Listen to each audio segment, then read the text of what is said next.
Muito bem. Só para completar, né? A parte vertical que vai para cima, que é a transcendência, qual o risco do exagero, se separar da dimensão horizontal e da dimensão de profundidade, é aquilo que nós chamamos de paternalismo, do coitadismo, de tratar as pessoas como criança, de não valorizar as pessoas, né? de impor normas simplesmente sem explicar o porquê que está fazendo aquilo. Como uma criança é assim mesmo, o pai não tem que explicar à criança por que ela tem que escovar dente todo dia, por que ela não pode ficar no parapeito da janela, porque a criança não entende, então tem que pegar e tirar. Você não pode ficar aí e acabou. Mas quando a pessoa cresce, aí ela precisa explicar o porquê para que ela possa se autoconduzir, né? Ela tenha uma normatividade própria. Agora, se você perde a referência paterna, mesmo quando você é adulto, aí você fica órfão. Assim também, no caso da fé, se você perde a referência da verticalidade da cruz, que é a direção da transcendência, do Pai, da norma, da tradição, da igreja, você perde a fé. Você perde a fé em Deus, isso é muito importante.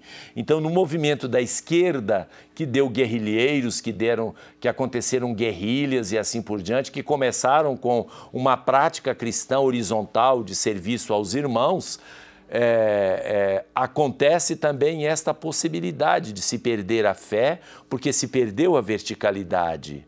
E mesmo na direita, os cursilhos, e eu me lembro muito dos jovens. Os jovens que começavam muito fervorosos depois desses encontros, iam à missa durante um mês. Depois de algum tempo chegavam atrasados. Depois de uns 6 meses já ficavam na porta da igreja esperando os colegas saírem para o encontro. E nas reuniões de cursilho de cristandade, começavam as reuniões sobre a Bíblia nas casas. Daqui a pouco, essas reuniões viravam numa disputa das donas.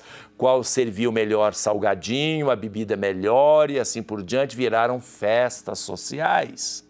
E aí perdeu-se o espírito, né?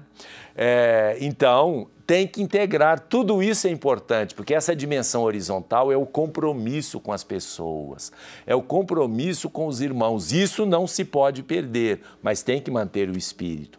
E a dimensão da profundidade, que é da renovação carismática católica, é a liberdade individual, é você centrar em você mesmo, tomar as suas próprias decisões, ser autônomo, mas sem perder o vínculo com a horizontalidade e com a verticalidade. Porque senão, se você fica completamente individualista, você também perde as referências. Perde as referências de vida comunitária, de absoluto de Deus, e vai usar Deus como uma mercadoria, como os movimentos pentecostais fazem muitas vezes. Uma vez colocado isso, nós vamos ver que que a renovação carismática católica, ela espalha para o Brasil inteiro, mas espalha com uma força incrível. Vai para todos os lugares, suplanta todos os outros grupos, todos os outros movimentos e assim por diante. E vai se espalhando para todos os lugares. E esta força da renovação carismática católica permitiu a vários grupos e, portanto, à Igreja, de alguma forma, de entrar no ramo das comunicações televisivas, assim, em grande amplitude. E assim nós temos, por exemplo, pelo menos 3 grandes redes, que eu saiba, no momento, 3 grandes redes que alcançam já todo o território nacional, que é a Canção Nova, é totalmente ligada à renovação carismática, a TV Século XXI no Sul, ligada a um americano que veio para o Brasil, junto com outros americanos que espalharam e divulgaram a renovação carismática no Brasil, que é o padre Eduardo Dalberti. Então, ele fundou a Século XXI, a TV Século XXI, que tem expressão em quase todo o Brasil. Nós temos também agora a Rede Aparecida, que a nossa TV Horizonte retransmite. A Rede Aparecida não está vinculada diretamente à renovação carismática, mas ela recebe influência da renovação carismática exatamente porque as pessoas ligadas à renovação carismática é que mais souberam lidar com com esses meios de comunicação. Ao lado das grandes redes, esse movimento também propiciou o surgimento de várias TVs regionais. Porque, vejamos, o rádio, a igreja sempre teve rádio. A igreja, desde quando Marconi inventou o rádio, e o primeiro rádio foi a Rádio Vaticana, que radiava para o mundo inteiro, na época do Papa Pio XII ainda, a igreja depois teve rádio em todos os lugares, na selva da Amazônia, no norte do Goiás. Eu me lembro de um frei que tinha lá o seu rádio, a sua transmissora. Hoje ficou mais difícil por causa das regras, né? Mas era muito mais comum antigamente. E rádio nós temos grandes rádios de grande tradição, a Rádio Aparecida. Eu me lembro do meu avô ouvindo a Rádio Aparecida. Então a rádio fez um bem enorme à igreja e a igreja soube muito bem lidar com a rádio. Com a televisão está ainda se entrosando, né, de modo especial com essas grandes redes. E com isso, a igreja, com essa estrutura muito potente, a igreja pôde se situar no anúncio do Evangelho, na vida de testemunho cristão anunciado aos demais. A igreja se tornou uma presença mais fecunda no nosso país. E vamos, falando desse anúncio do Evangelho, vamos ouvir mais uma vez a participação de Dom Geraldo Guzmão, falando sobre a exortação do Papa Francisco. Confiramos. Território santo, eu sei que sou. Nós todos, acredito, estamos muito felizes com esta carta do Papa, dando diretrizes e querendo rumos novos para a Igreja. Só uma palavrinha da encíclica que me tocou muito de perto. Ele quer que nós sejamos uma igreja de saída. E só seremos igreja de saída tornando-nos missionários. Como membro, né, do clero, do episcopado, eu acolhi, estou acolhendo esta exortação e acredito que nós todos temos que ainda parar sobre esta encíclica, refletir e ver alguns pontos de conversão para nós. Um dos pontos fortes da mesma encíclica, da exortação do Papa Francisco, é que sejamos uma igreja da misericórdia.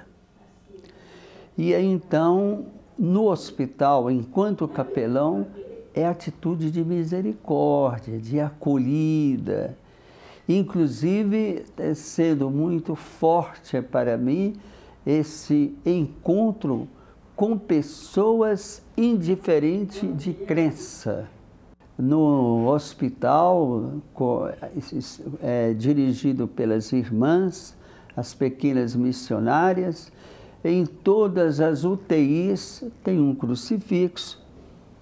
Na hora que eu vou rezar, eu não me volto para o crucifixo, não. Eu continuo voltado para o doente, porque eu acredito que Jesus está no doente.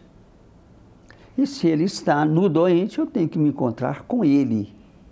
E sempre predominando a misericórdia e levando as pessoas a acolher, né, esta realidade. Pois é, estamos aí, aproveito para mandar um abraço para as irmãs lá do Hospital Madre Teresa, possivelmente Dom Geraldo Guzmão, ao estar presente no nosso programa, as televisões lá estão ligadas. Um grande abraço a todas as irmãs, aos médicos, enfim, a comunidade administrativa do Hospital Madre Teresa, aos doentes e todos os funcionários. Que Deus abençoe a todos. É um hospital de referência em Belo Horizonte, pelo tratamento, pela dedicação. Elas fazem o que podem para que o doente seja bem assistido. Muito bem. Continuando só e concluindo agora sobre essa presença da igreja nos meios de comunicação dada pela Renovação Carismática Católica, que abriu as portas nessa direção, é bom lembrar também que os padres surgiram várias pessoas, vários leigos, jovens, que entraram no meio da música católica, que também adquiriu toda uma estrutura muito mais presente, muito mais poderosa do que havia antes, né? Antes éramos nós, o Padre Zezinho, também eu estive presente nesse meio durante vários anos, mas era muito de consumo próprio. Agora nós temos uma música que vai para o Brasil inteiro, né? E aí nós temos os jovens padres, começando com o Padre Marcelo, foi um dos primeiros, Padre Marcelo Rossi, depois veio e está ainda o Padre Fábio de Mello, o Padre Marcelo também, mas ele foi o primeiro de uma fila, né? Depois vem o Padre Fábio de Mello, o Padre Reginaldo Manzotti e outros. Normalmente são padres jovens, de boa aparência, que estão ligados à Renovação Carismática Católica, quase todos eles, se não muito, pelo menos em parte estão ligados, porque eles se manifestam e fazem as suas exibições exatamente nessas grandes redes que estão ligadas à Renovação Carismática Católica. E, portanto, nós temos aí grande coisa a ser dita a respeito da renovação. No próximo bloco, nós vamos falar da Renovação Carismática Católica hoje e a sua organização. Voltamos daqui a pouco.